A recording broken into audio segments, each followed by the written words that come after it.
the longest time, I felt isolated, a little bit like I'm the only being in the world that lives and breathes. And this is not a new thought. I think I've always felt this way. For the longest time, I have made worlds in my head because the real one always felt a little bit too scary, or out of reach, or boring, or harsh, or ignorant. For the longest time, I have failed to understand that there are people out there that have the same thoughts as I do. I looked for kindred spirits and lovers, and I failed to find any. Some are too much of one thing, some are too less of another. Now a time has come that I fully retreated into my own world. My head is not a completely pleasant place to be, but it is the only place I feel heard and understood. After all, I'm the only one who can understand myself fully. It is very isolating.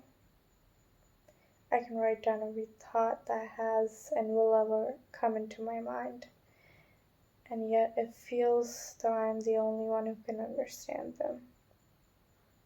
I am a maker of my own world, and it is in fact very lonely being a god.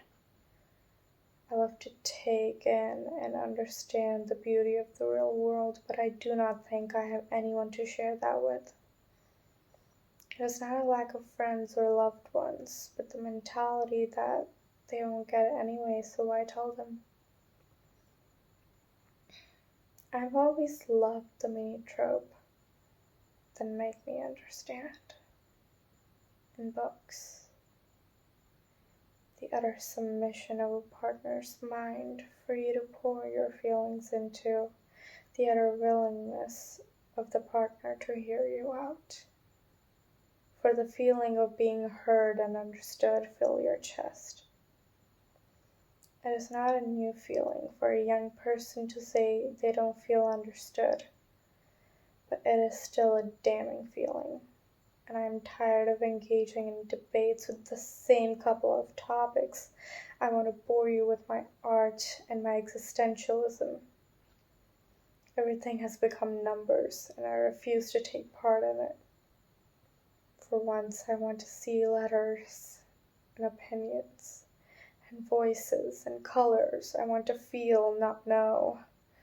I do not crave explanation. I crave arguments and apologies and laughter and tears. I think I put myself up on a pedestal because I don't accept anyone fully into my heart.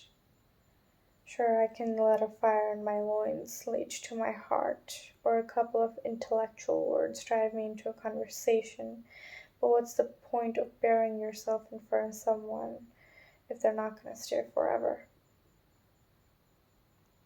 I take that into my consciousness, and I take that into my understanding, and I run with it.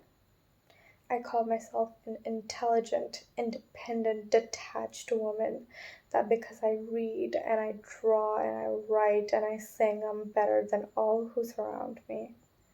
That just because I admire the beauty of the trees, it makes it so I'm on some level friends with the nature itself, and therefore better than all who are around me. That because I speak a language that is considered better than all other, because a bunch of people killed a bunch of people, that I am better than all else.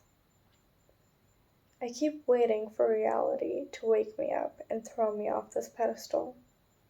But perhaps this is my purgatory, a limbo that will lead me to my doom, where perhaps I'll actually be in limbo.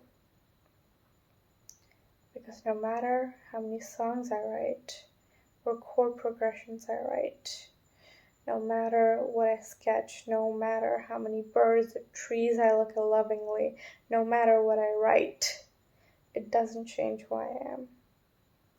A lonely God, a lonely world that doesn't exist.